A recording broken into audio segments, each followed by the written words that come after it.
natin. Yes, good morning, ma'am. Good morning. Can you hear me okay?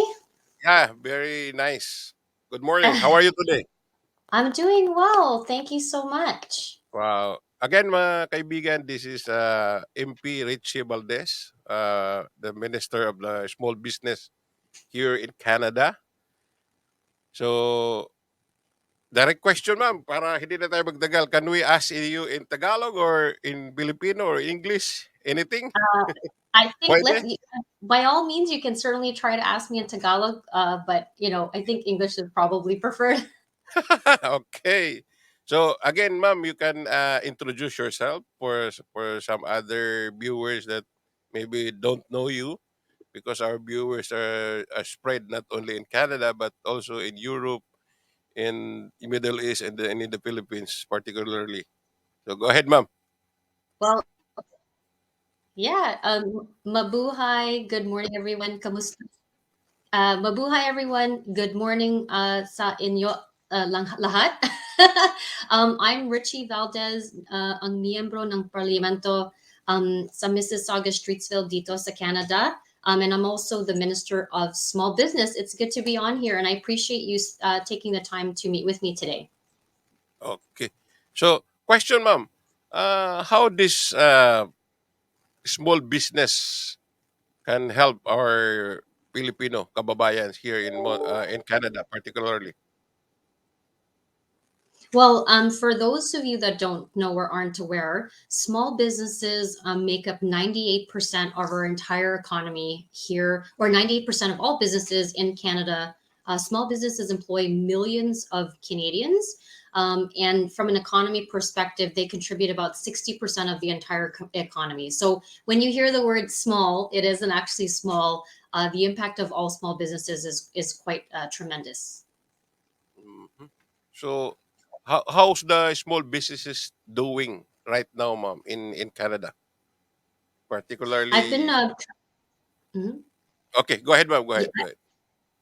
I've been traveling across Canada to many different parts of, urban, suburban, and rural areas of the country, speaking and meeting with many different small business owners.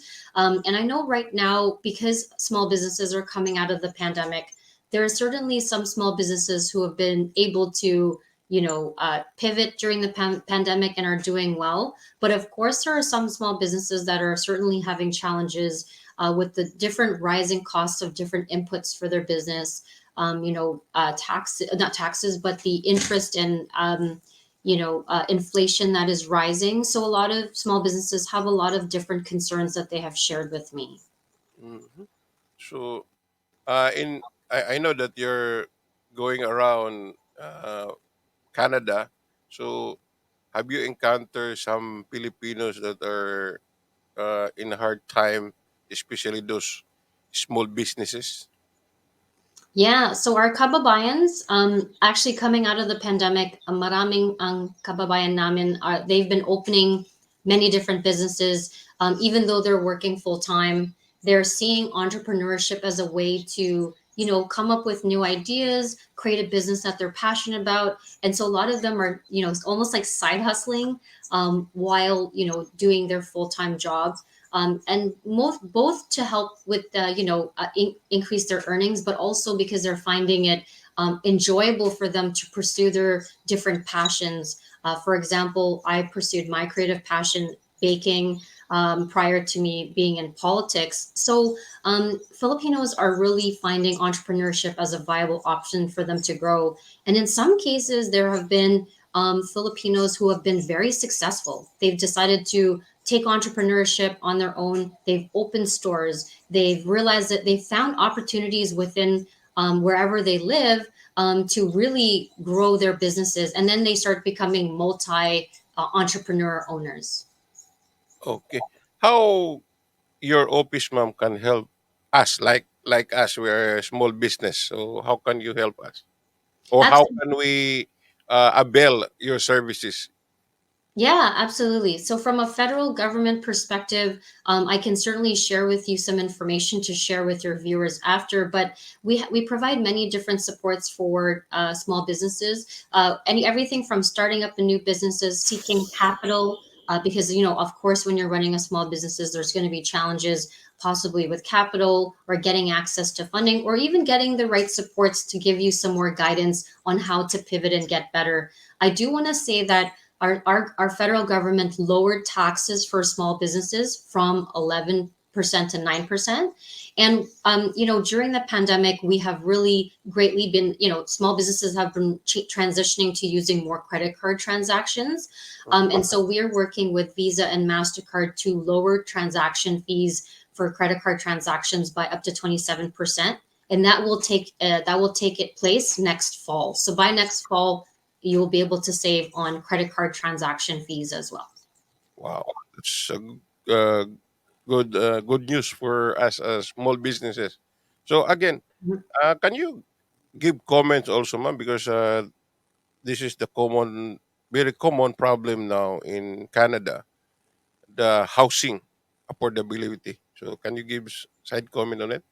Absolutely. So last week, the Honorable Chrystia Freeland, Deputy Prime Minister and Minister of Finance, presented our fall economic statement, also called FEZ. Our fall economic statement is very important for all Canadians, particularly the Filipino community. It's our annual update where our government provides what the state of the Canadian economy is, what we're forecasting for the future, and provides any policy updates. So within the fall economic statement, I'm glad you brought up housing because across Canada there is such a huge demand for housing, and as the costs are rising, that the key most important aspect of it is ensuring that we're building more homes.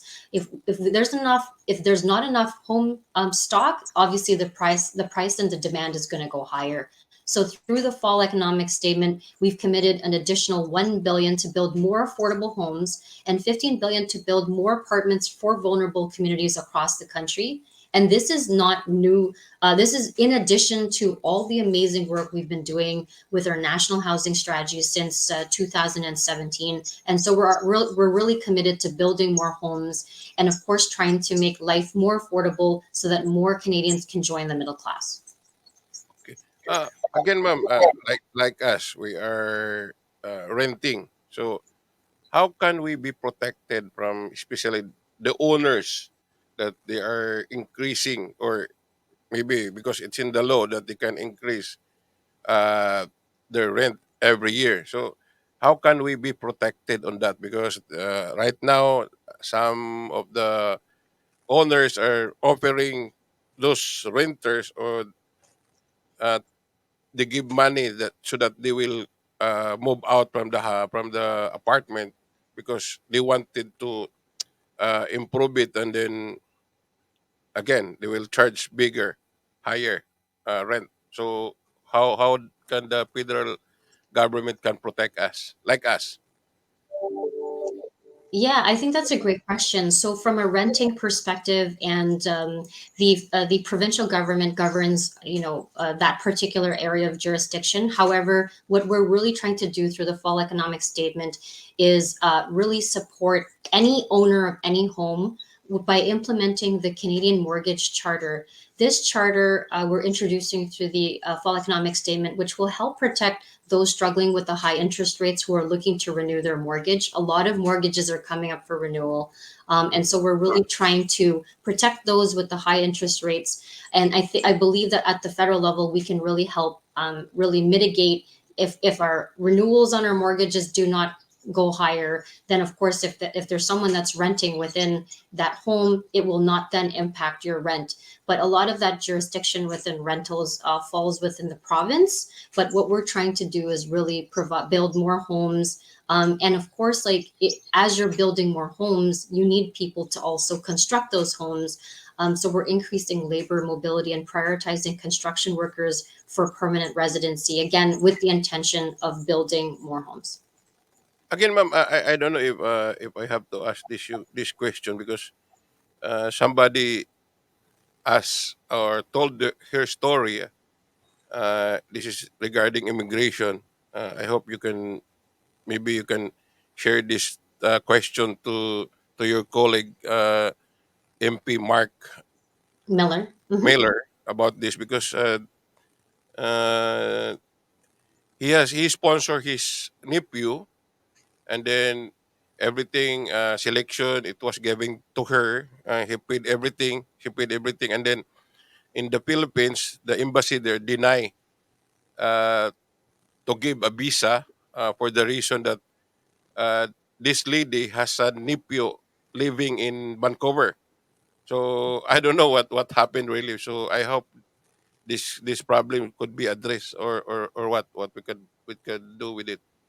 Yeah, but what I can tell you is that a lot of Filipinos are not aware what their member of parliament really does. So Hmm. our main role, my main role, is to really help advocate your members of parliament wherever you live. Are their sole role is to help support, especially with immigration cases.